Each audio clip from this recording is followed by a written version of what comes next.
y es el tema de la ecología del paisaje, ¿no? Vamos a ver algunos aspectos que gracias al desarrollo de los sistemas de información geográfica, pues se pueden analizar cómo ha sido el patrón, cómo es el patrón del paisaje y qué consecuencias puede tener la conservación de las especies, la diversidad y la conservación de especies de esa zona.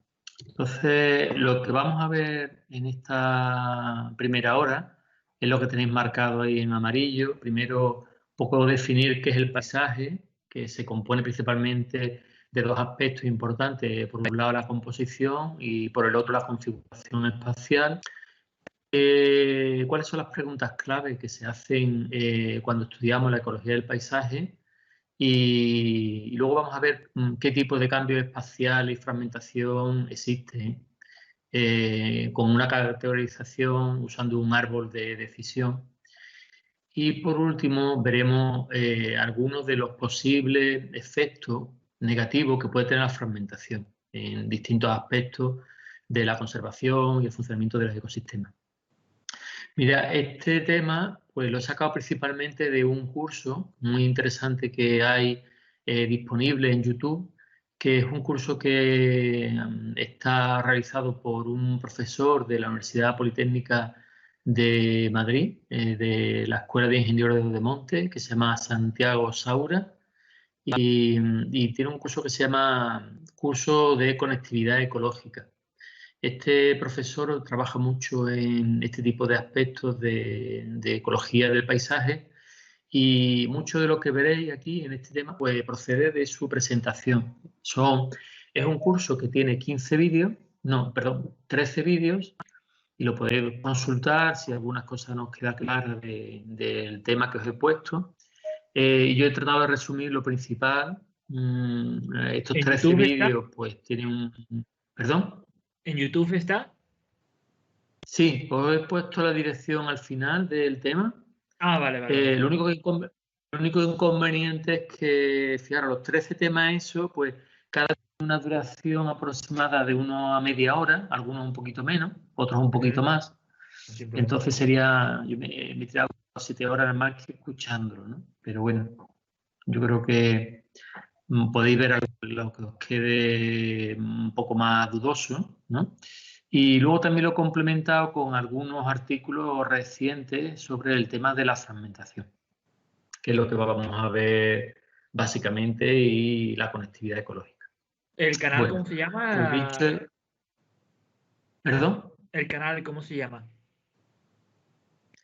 Lo tenéis puesto al final, se llama, no es un canal, pone curso de conectividad ecológica, se llama...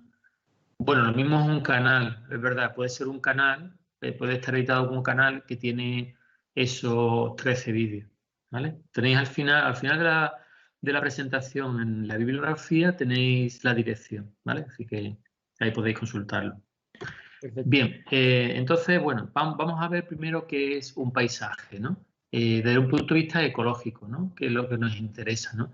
Y el paisaje, pues, se puede definir como una porción heterogénea. Heterogénea se refiere a que tiene muchos hábitats diferentes y relativamente densa, ya veremos que la extensión es amplia, de un territorio que está compuesto por un mosaico de teselas. Las teselas son hábitats de un determinado tipo, también se pueden llamar parches o rodales, si recordáis cuando estuvimos hablando de las metapoblaciones también hablábamos de rodales, que tienen diferentes tipos de cubierta, es decir, pueden ser hábitat forestal, de paz, de cualquier otro tipo, y que se relacionan, interaccionan entre sí.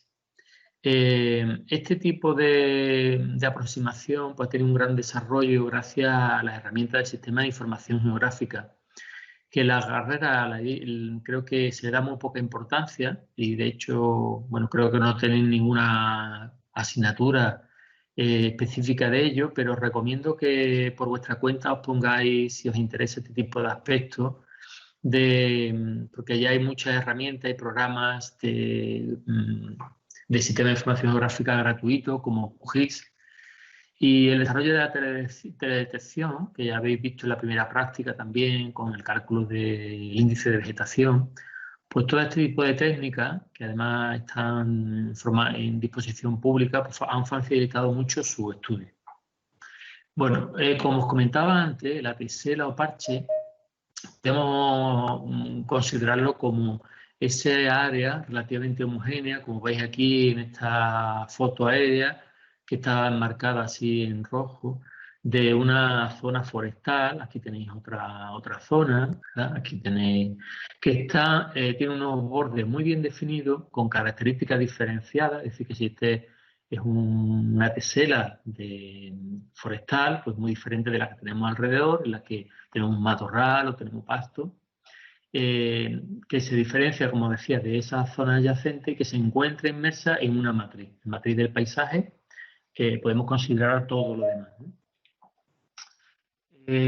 Bueno, cuando decíamos que el paisaje es un territorio extenso, pues nos referimos a que cubre extensiones de varios kilómetros de cuadrado, ¿no? Es decir, que tenemos, cuando hablamos del paisaje, pues son superficies amplias, y ya veremos que esto tiene consecuencias importantes a la hora de hacer los estudios, porque mayormente los estudios que se han hecho son observacionales frente a otro tipo de estudios como pueden ser los experimentales.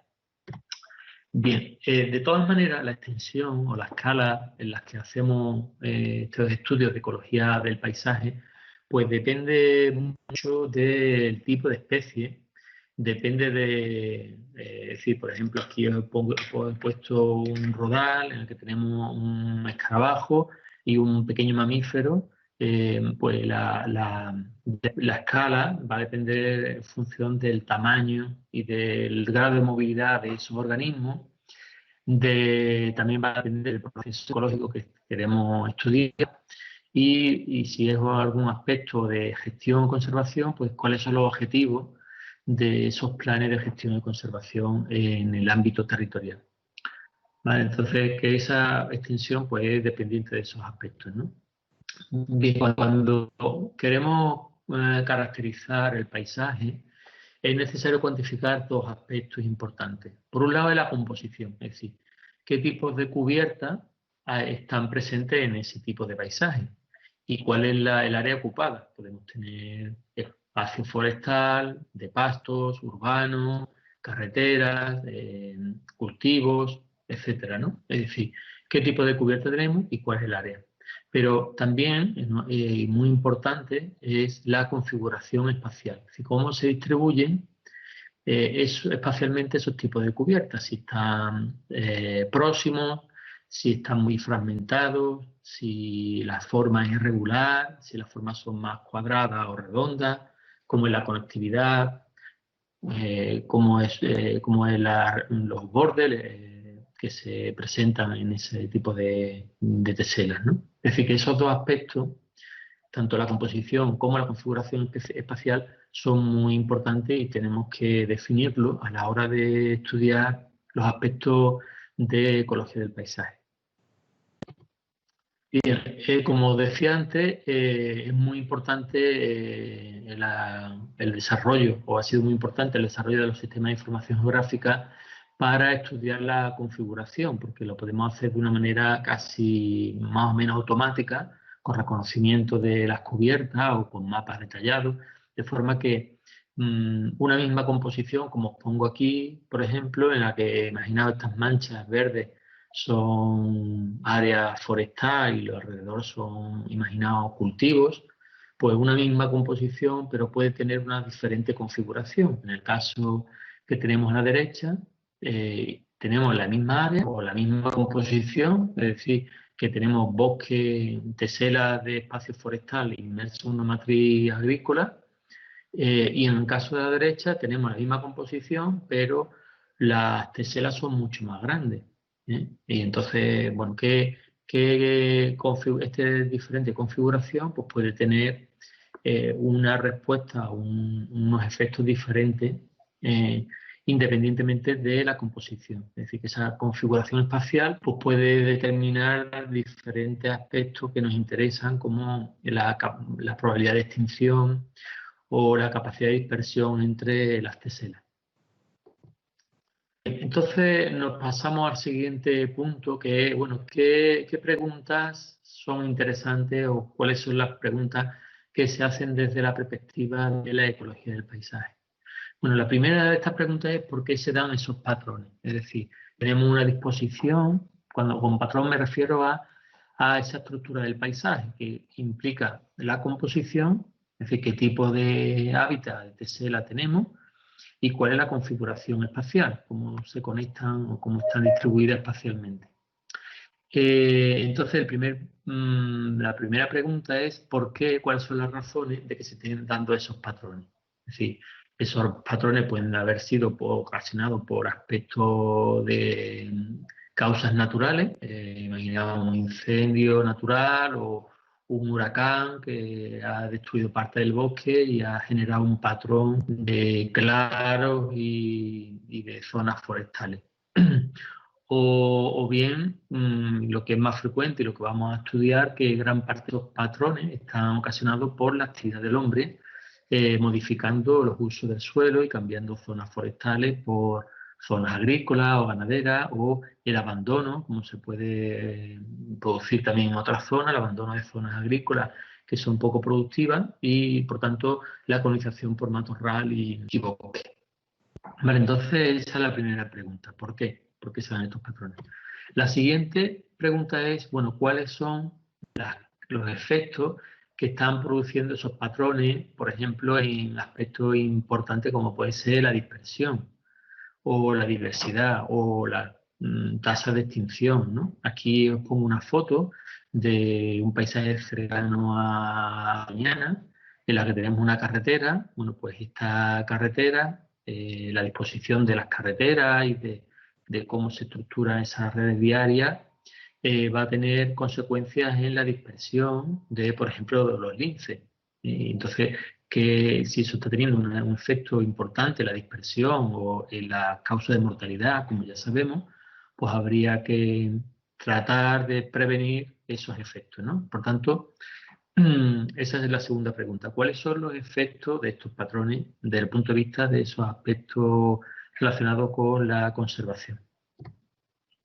Es interesante resaltar que también es importante ver que los patrones no son independientes de los procesos, o sea que los patrones están influyendo a los procesos, pero los procesos están también influyendo en los patrones. Por ejemplo, aquí un ejemplo en relación a los incendios.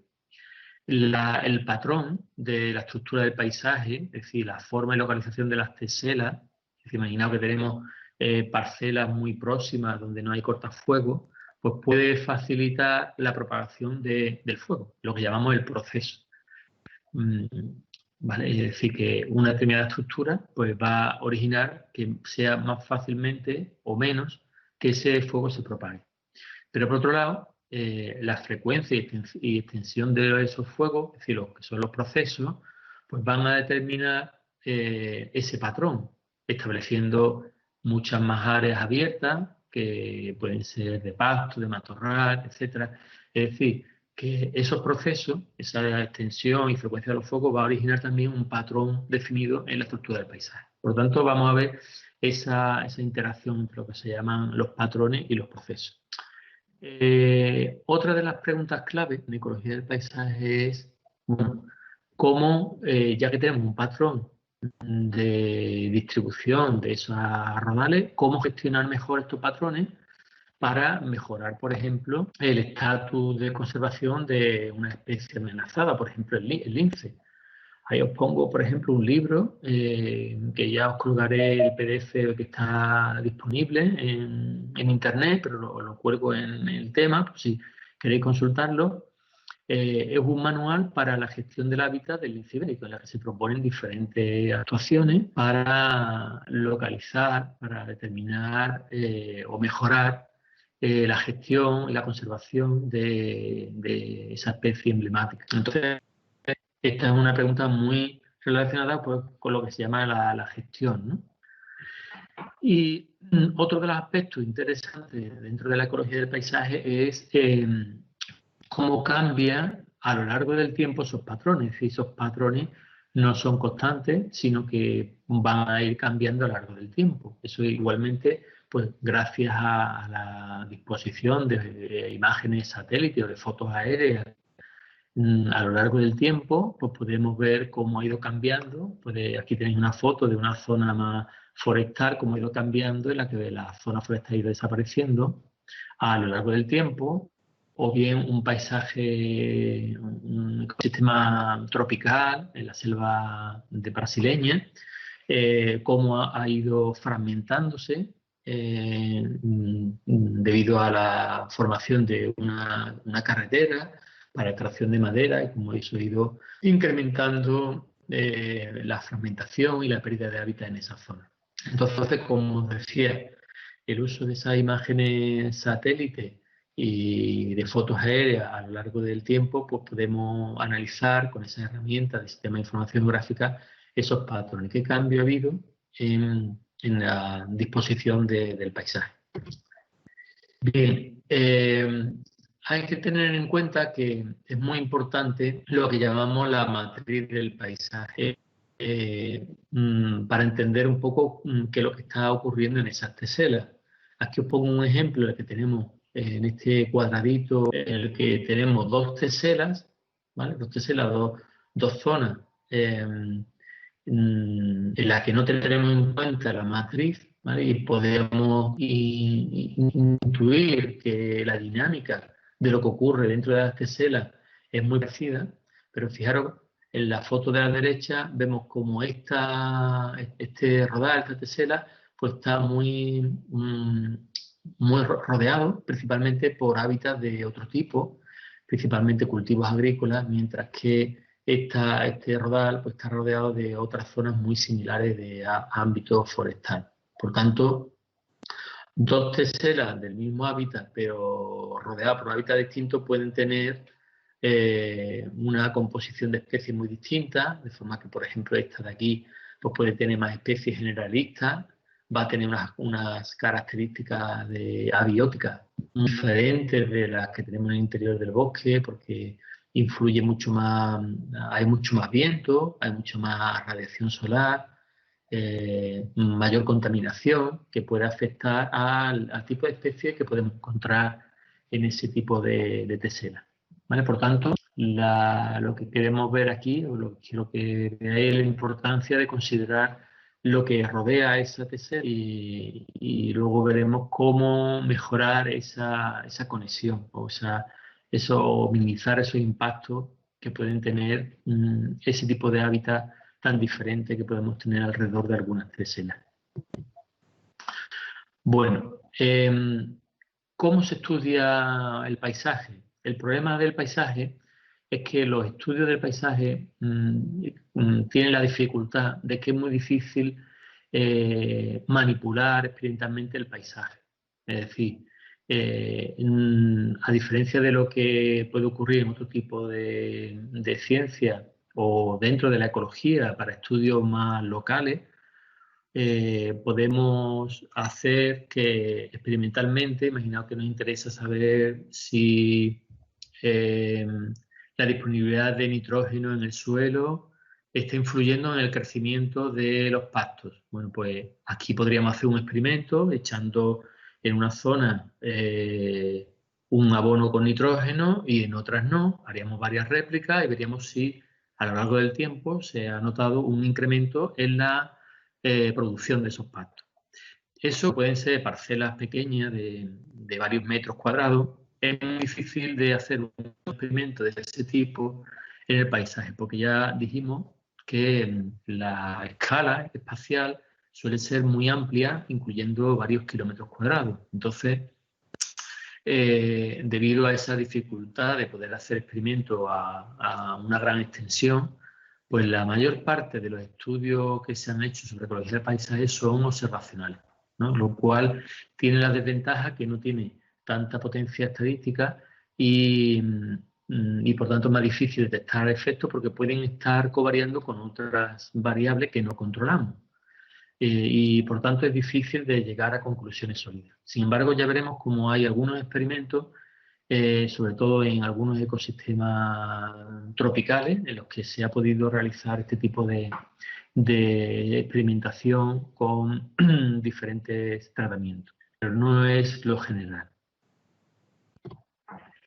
Bien, bueno, cuando hablamos de la ecología del paisaje, un fenómeno que se da muy común es lo que se llama la fragmentación de hábitat. Es un proceso por el cual una gran extensión que tenemos aquí de hábitat se transforma a lo largo del tiempo, pues se rompe en número de teselas de menor tamaño, como veis aquí, son hábitats de menor tamaño separadas por otros tipos de cubierta. Imaginaos que aquí pues, se ha desbrozado, esto era un bosque, y se han cultivado estas zonas que aparecen por aquí, o se ha construido una carretera y por tanto pierden esa continuidad física entre las distintas partes.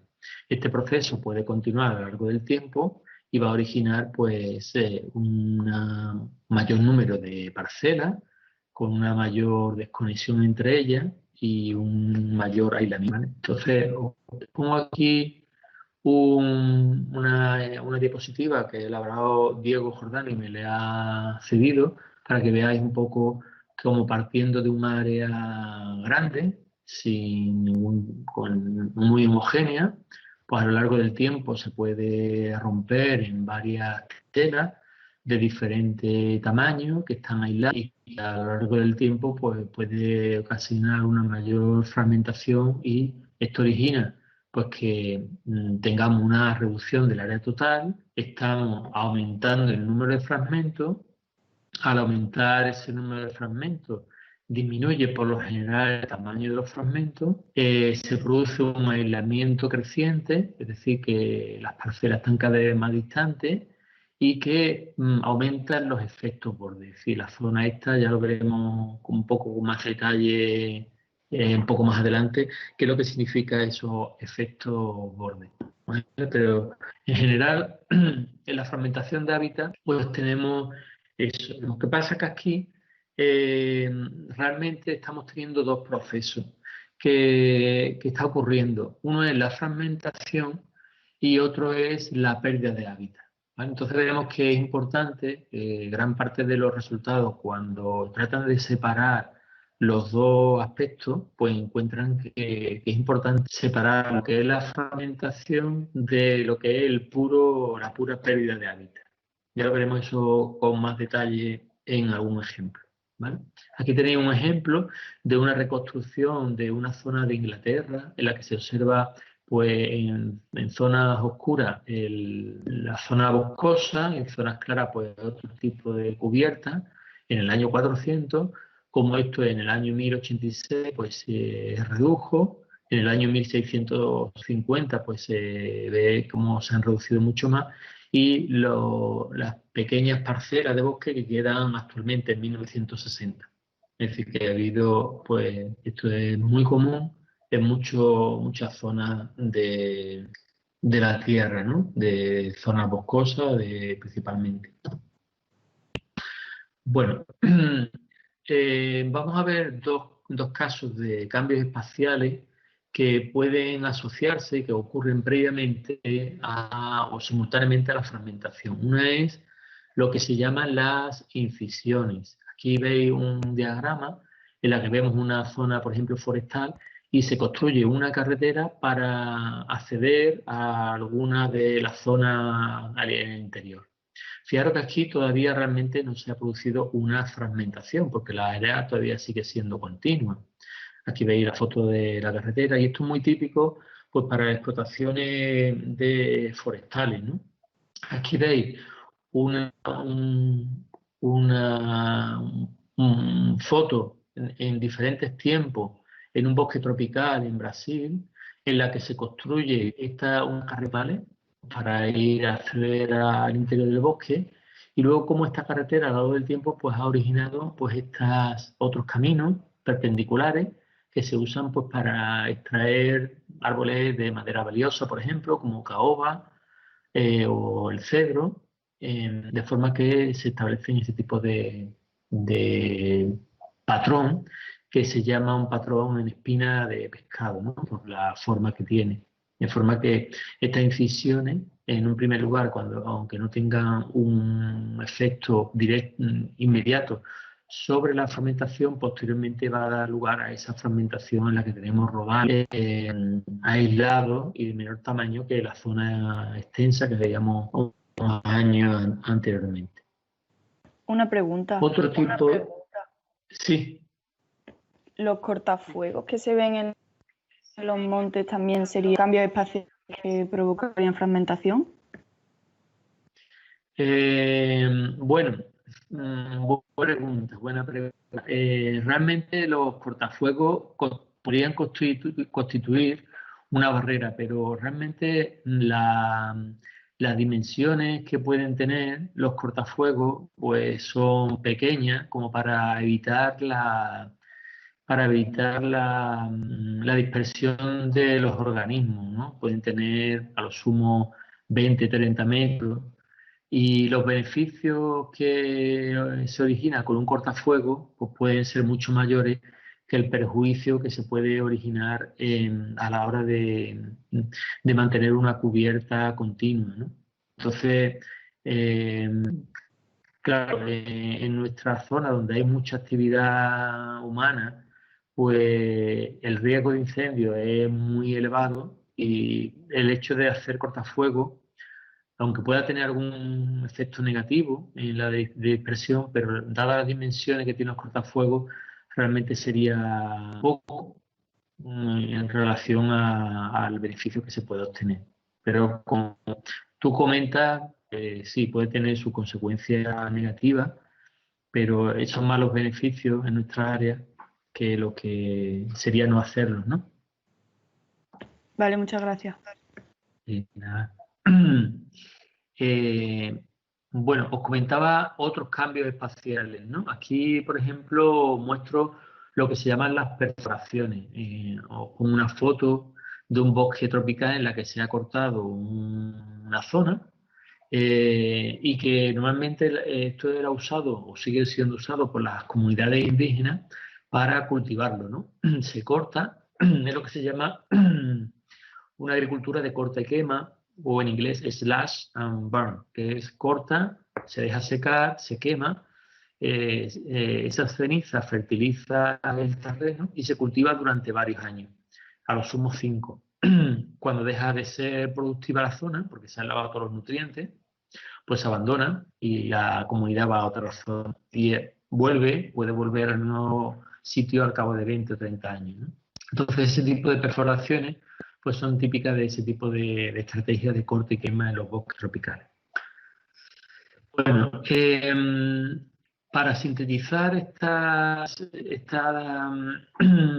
estudios en este trabajo de Bogart en el 2004, pues hace una clasificación de los diferentes tipos de espaciales que se pueden producir con la fragmentación. Bueno, que se pueden producir y que solamente unos pocos corresponde a la fragmentación. Por ejemplo, aquí tenemos en primer lugar la agregación, es decir, tenemos dos tipos de teselas y se agrega una más, por tanto se amplía, ¿no? Se amplía la zona de esa tesela. O el caso B, en el que tenemos 4 teselas y se reduce una, se pierde una, por tanto sería una pérdida de tesela. O tenemos 2 teselas y se crea una, sería creación de tesela. O el cambio de forma de tesela, que tenemos aquí en el caso D. Tenemos 2 teselas cuadradas, pero se cambia la forma de tesela a tener una forma más alargada, aunque tenga la misma área, lo que se llama la deformación. Aquí os pongo está el nombre en español y su nombre en inglés, ¿no? Luego de lo que sería la fragmentación estricta o disección, que tenemos en el caso E, una zona continua y se construye, bueno, se divide esa zona en diferentes rodales en las que la pérdida de hábitat es pequeña, relativamente pequeña comparada con la zona, entera, pero sí es verdad que tenemos esa fragmentación, ¿no? Tenemos fragmentos, ¿no?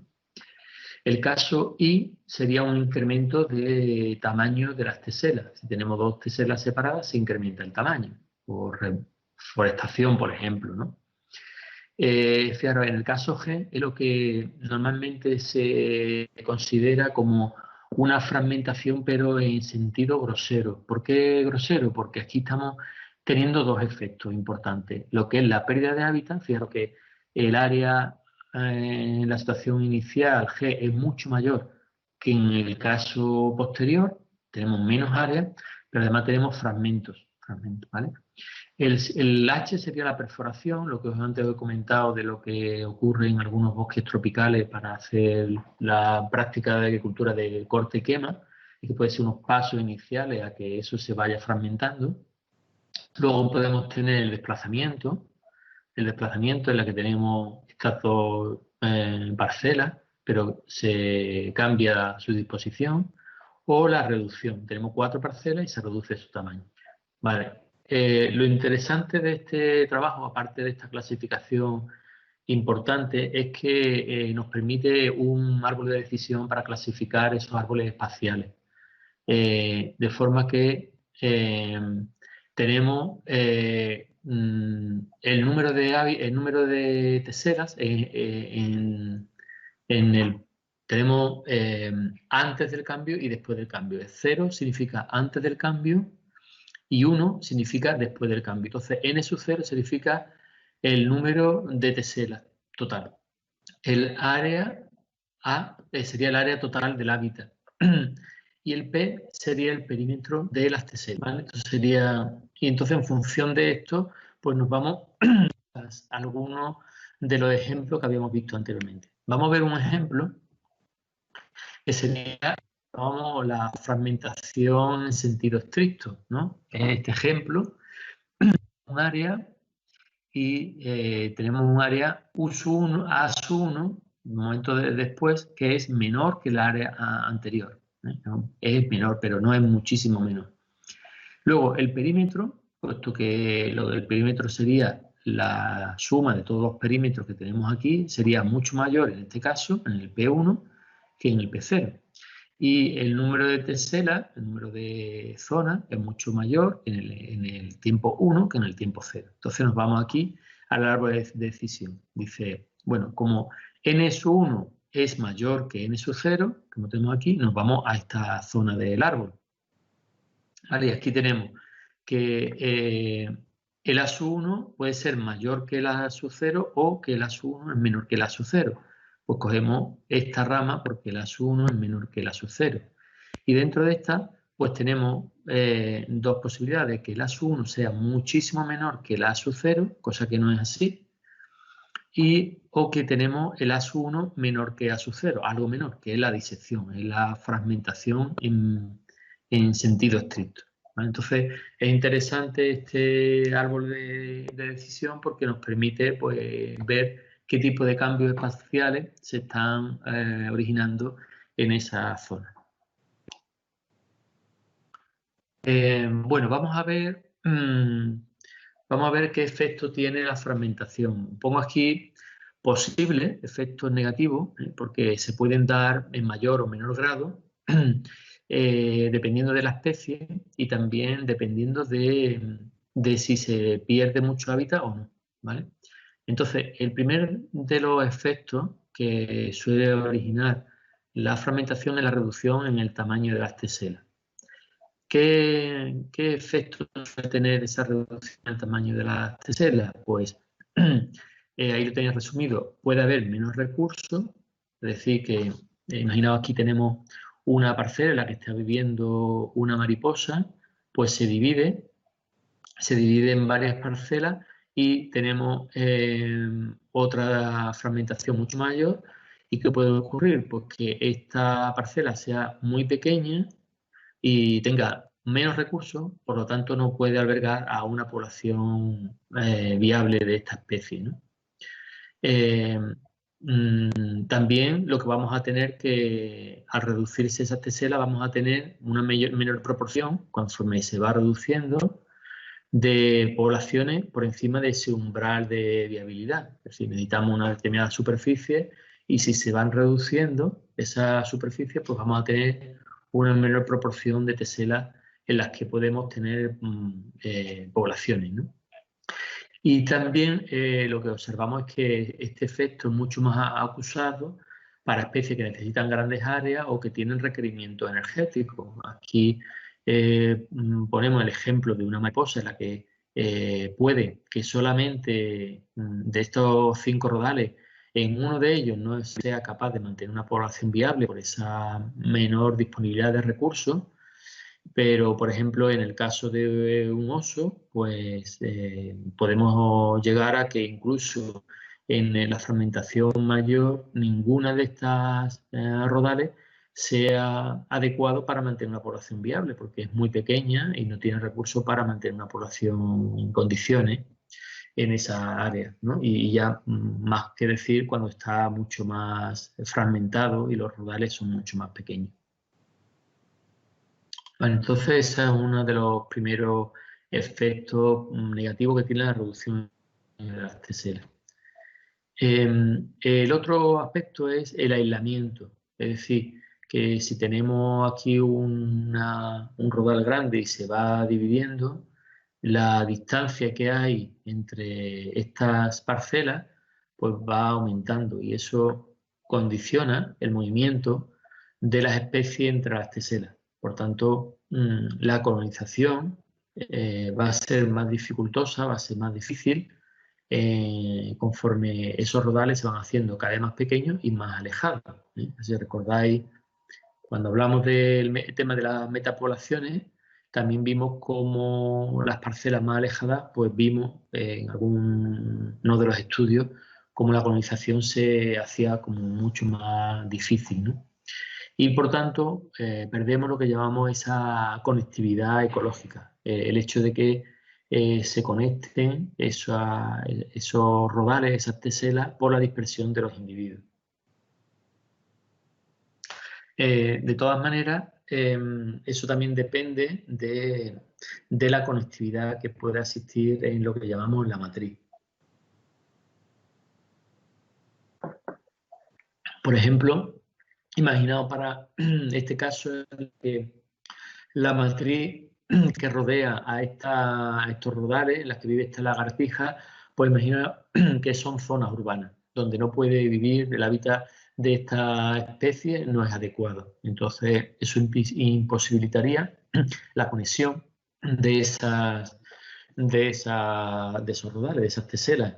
En cambio, imaginaos esta situación en la que tenemos una zona forestal, pero las zonas que tenemos de matriz son zonas de matorral que permitirían la conexión a través de la dispersión de los individuos que viven en las rodales, ¿no? Entonces, esa conectividad va a estar ligada con qué es lo que tenemos alrededor de esas especies, luego de esas teselas.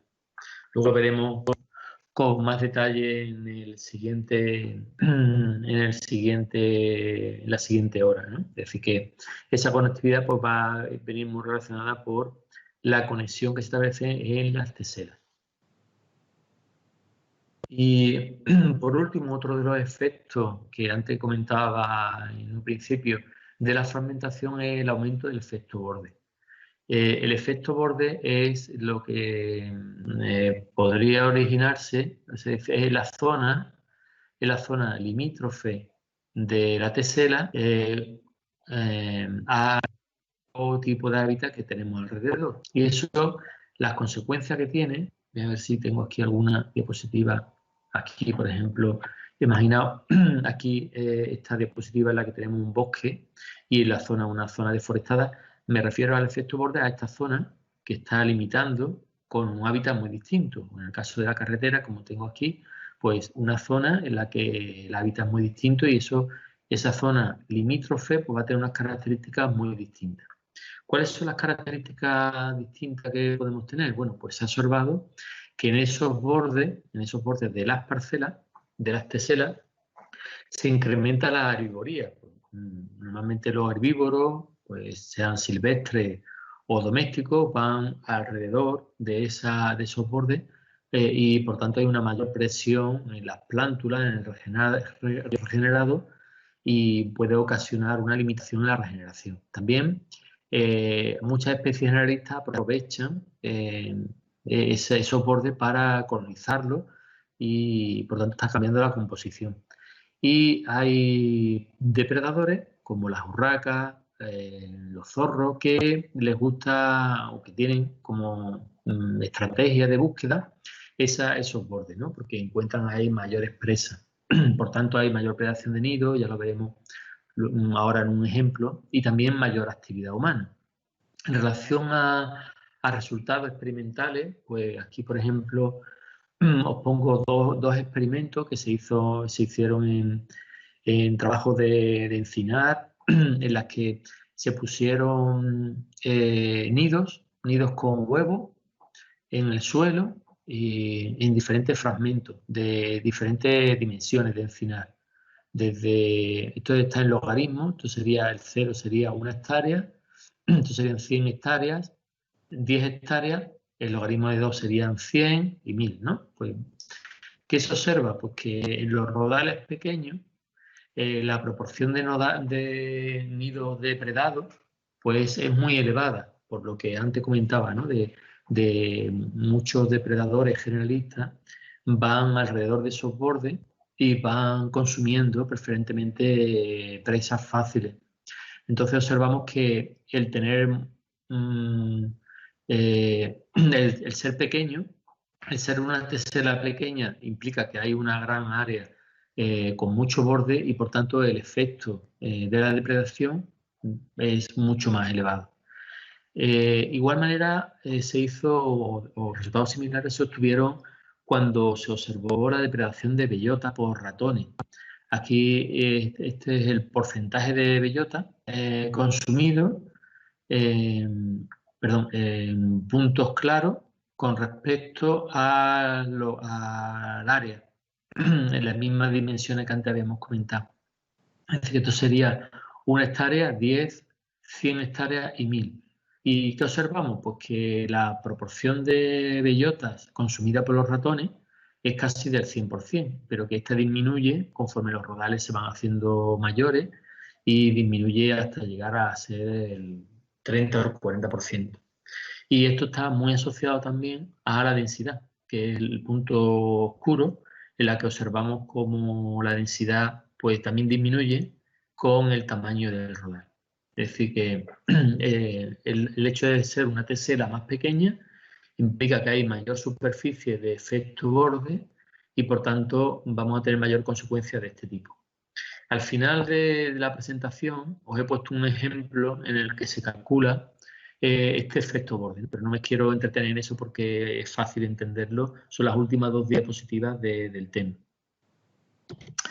Bien, y por otro lado, el efecto borde pues también tiene un efecto sobre el microclima. Es decir, aquí lo podéis ver muy claro con respecto a esta foto de un rodal forestal en la que hay una mayor exposición al sol, por tanto, por los problemas de secación pueden ser mayores, hay mayor viento y mayores extremos diurnos y estacionales. Y por tanto, va a tener unas consecuencias sobre las plántulas principalmente o sobre la supervivencia de los árboles en esa zona de borde, ¿no?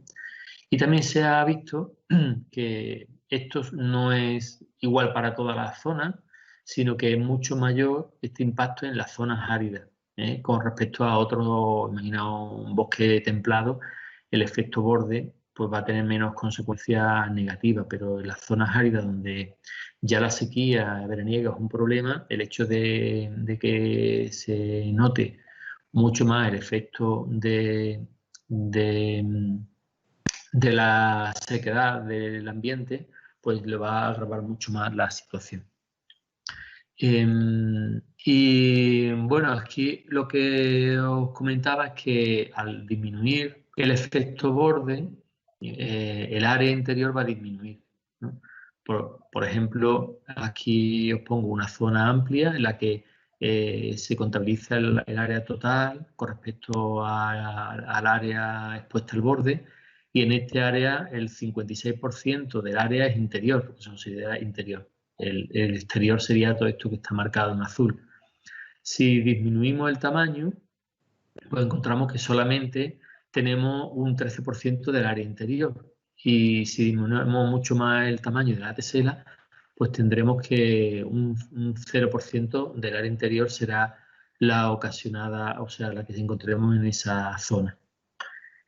Bien, pues con esto acabo este tema, en la que hemos visto principalmente en qué consiste el paisaje, que lo compone, está compuesto por esos dos aspectos importantes. Por un lado, la composición, qué tipo de hábitat hay, y por otro lado, la configuración espacial, es decir, cómo se distribuyen esos tipos de hábitat.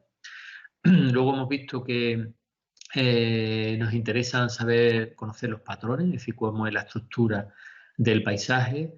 Nos interesa también conocer cuáles son los procesos que están ocasionando esos patrones, pero que hay una interrelación entre patrones y procesos.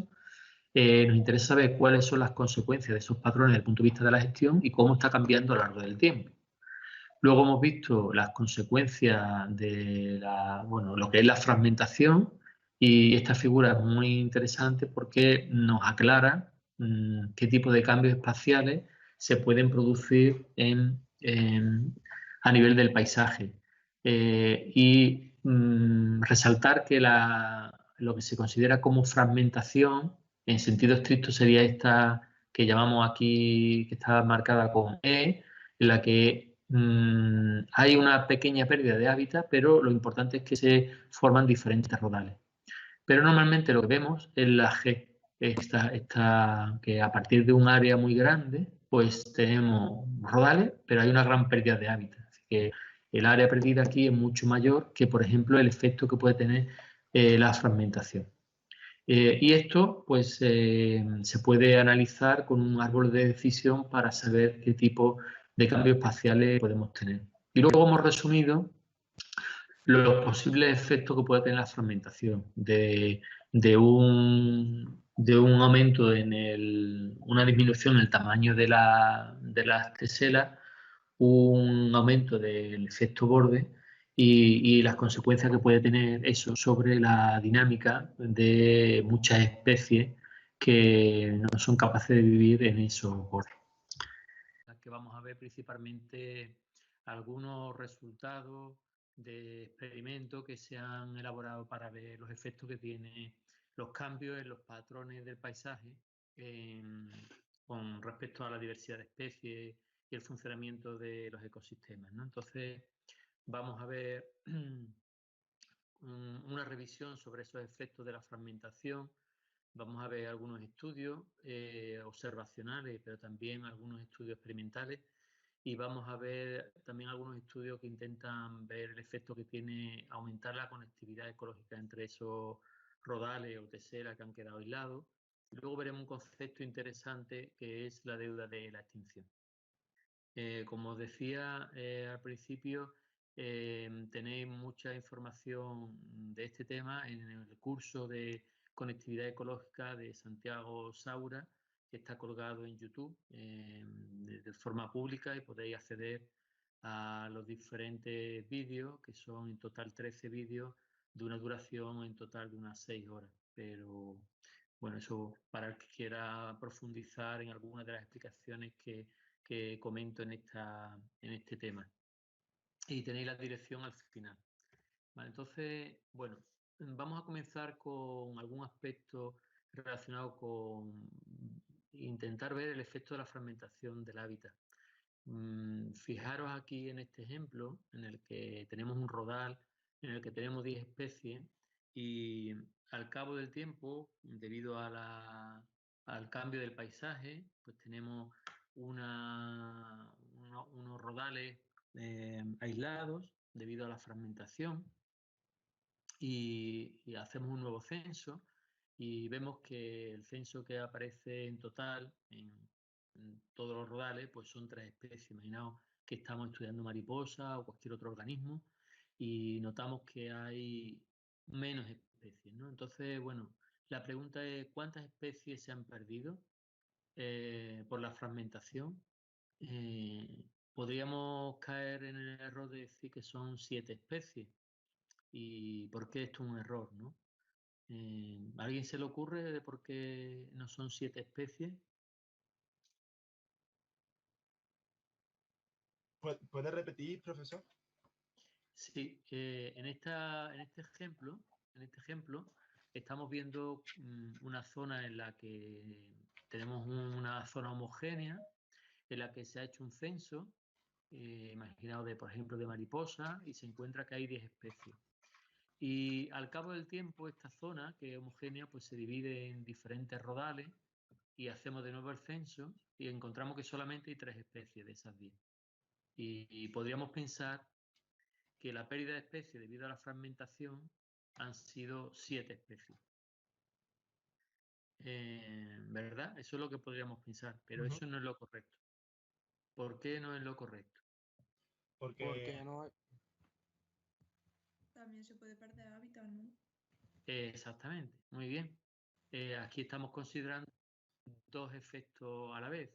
Por un lado, la fragmentación y por otro, la pérdida de hábitat. Entonces, imaginaos que tenemos esta situación en la que tenemos una superficie de 300 hectáreas en la que hacemos el censo y tenemos 10 especies, y luego tenemos una situación en la que tenemos una serie de teselas que combinadas ocupan 140 hectáreas, en la que tenemos 3 especies.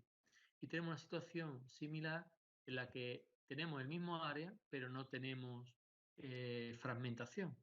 Y aquí hacemos el censo y tenemos 5 especies. Entonces, la pérdida de especies que comentábamos antes era por los 2 efectos combinados de la pérdida de hábitat y la fragmentación, lo que tenéis aquí. La pérdida de hábitat más la fragmentación origina una pérdida de 7 especies perdidas por los 2 efectos. En cambio, en el caso segundo, en el que tenemos aquí, solamente se han perdido 5 especies por la pérdida de hábitat, ¿vale? Entonces, si tuviéramos esta suposición, podríamos calcular el efecto que ha tenido la fragmentación. Es decir, hemos perdido 7 especies por la pérdida de hábitat de fragmentación y tenemos una pérdida de 5 especies solamente por la pérdida de hábitat, llegaríamos a la conclusión que solamente se han perdido 2 especies por la fragmentación. ¿De acuerdo? Entonces, esto es importante entenderlo porque gran parte de los estudios observacionales se ha mezclado la pérdida de hábitat con la fragmentación. Y lo que vamos a ver es que hay que tener en cuenta esa pérdida de hábitat cuando estamos estudiando, que pueden ser mucho menores los efectos de la fragmentación en la pérdida de hábitat, en el número de especies que la pérdida de hábitat. ¿De acuerdo? Entonces no sé si queda claro el ejemplo.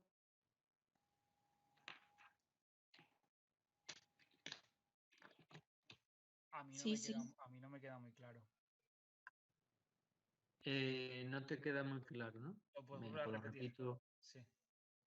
Sí, mira, en esta situación en la que tenemos 10 especies en una zona continua, observamos 2 situaciones. Una en la que hay una pérdida de hábitat, una fragmentación, y tenemos una reducción del área en 160 hectáreas, nos queda solamente 140 hectáreas, y hacemos un censo y observamos que solamente quedan 3 especies de ese tipo de taxón que estábamos evaluando. Entonces, aquí habría 7, pongo aquí, perdidas, no por el efecto de la fragmentación, sino por el efecto combinado de la pérdida de hábitat. Es decir, hemos perdido 160 hectáreas y además la tenemos fragmentada. En el caso abajo, podríamos observar que se ha perdido área, solamente tenemos una reducción del área, pero no tenemos fragmentación, no tenemos rodales separados. o teselas separadas. Y aquí observamos que hay una pérdida de 5 especies. ¿Vale? Entonces, para evaluar el efecto de la fragmentación, haríamos esta cuenta. Aquí que la pongo de manera muy sencilla, que sería la pérdida por fragmentación, sería la pérdida que ha habido de hábitat más fragmentación, que serían 7, menos la pérdida de hábitat, que serían 5. Por tanto, nos quedarían solamente 2 especies que hemos perdido por la fragmentación. ¿Vale? No sé si ahora os queda un poco más claro. Ahora sí lo he entendido. Bien, Vale, entonces, nada. Entonces, ¿qué es lo que ocurre? Bueno, pues que con la fragmentación siempre hay algo de pérdida de hábitat, pero el hábitat no tiene por qué haber fragmentación, que es el caso que os ponía aquí. Por tanto, es importante diferenciar ambos procesos y sus efectos para, principalmente, no sobreestimar los efectos de la fragmentación. Como decía antes, podríamos haber supuesto, en el caso de la pérdida o del cambio de 300 hectáreas a 140 hectáreas, que se habían perdido 7 especies, y eso no es así. Por la contra, podríamos decir, bueno, ¿y cuántas especies se podrían recuperar si reducimos o eliminamos la fragmentación? Es decir, hacemos una mayor conexión entre los rodales. ¿Cuántas especies recuperaríamos? No podríamos dar la respuesta de que se recuperarían 7 especies, ¿verdad? Sino solamente 2 especies. Entonces, ¿por qué? ¿Por qué no se recuperan 7 especies? Porque el efecto más importante que ha ocurrido aquí ha sido una reducción del hábitat. ¿Vale? Entonces, hay que tener en cuenta cuando hablamos de fragmentación en sentido estricto, se refiere a un incremento de los fragmentos, un mayor número de teselas, pero no tiene por qué haber una gran pérdida de especies. Perdón, una gran pérdida de área. Bien, entonces vamos a ver que, aunque siempre se ha considerado que la fragmentación es negativa, puede que no lo sea por varios motivos. Aquí os pongo un ejemplo en la que tenemos un paisaje muy homogéneo y tenemos diferentes zonas de diferente color que implican un cambio en tipo de hábitat, haciéndolo como más heterogéneo. Entonces, ¿qué puede un incremento en esta cambio de pasar de un hábitat heterogéneo sin estar fragmentado a un hábitat más fragmentado? Que estamos aumentando la heterogeneidad. Y eso puede originar un aumento de la riqueza porque aumenten otro tipo de especies generalistas o bien muy adaptadas a esos cambios. También aparecen especies que se llaman especies mosaico porque les va bien esa mayor heterogeneidad, porque principalmente a la interfaz o los cambios entre agricultura y bosque. Y hay que tener en cuenta también que puede que no sea siempre negativa la fragmentación, pero sí, en general, puede decirse que es muy negativo para especies que están en la lista roja de la UICN, como especies muy amenazadas o especies especialistas. Entonces, hay que tener en cuenta a la hora de ver los efectos de la fragmentación que no va a afectar de igual manera a todas las especies y que por tanto hay que tener en cuenta de qué especie estamos tratando. No es lo mismo tratar a especies muy especialistas como pueden ser felinos o el colibrí, que otras especies más generalistas como pueden ser los zorros o los córvidos. Profesor, Sí. no entiendo muy bien por qué la fragmentación en unas ocasiones no y en otras sí. En plan, que no me ha quedado muy clara la diferencia. Bueno, depende, porque ahora vamos a ver en una gráfica, el efecto de la fragmentación puede originar una mayor heterogeneidad.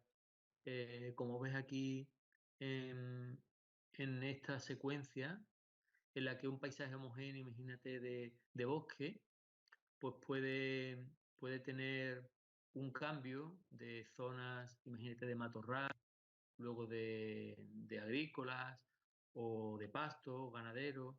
¿Qué puede ocurrir en esta zona en la que se ha incrementado el tipo de hábitat? Pues que puede haber muchas más especies que esta zona muy homogénea, por el hecho de que diferentes tipos de hábitat están ofreciendo diferentes recursos y diferentes requerimientos para especies. Entonces, ¿qué podemos encontrar? Que en cierta manera está fragmentado, pero que hay más heterogeneidad, pues puede propiciar mayor número de especies. Entonces, ahí podemos ver esto positivo si lo que estamos viendo es el número de especies, ¿no? Pero, ¿qué ocurre? Que normalmente cuando se hace un esfuerzo de conservación, no se trata de incrementar las especies generalistas, sino aquellas que son más especialistas o que tienen un grado de amenaza mayor. Por ejemplo, imagínate el lince. Pues cuando hacemos un proyecto de gestión, nos centramos en especies con un interés alto desde el punto de vista de la conservación y no nos centramos en especies generalistas. Entonces, ¿es positiva o negativa la fragmentación? Pues no tiene una respuesta única, depende del objetivo, de la especie y del proceso que vayamos a obtener. ¿Ha quedado un poco más claro? Sí, sí. Vale. Bien, fijaros, hace poco salió un artículo de un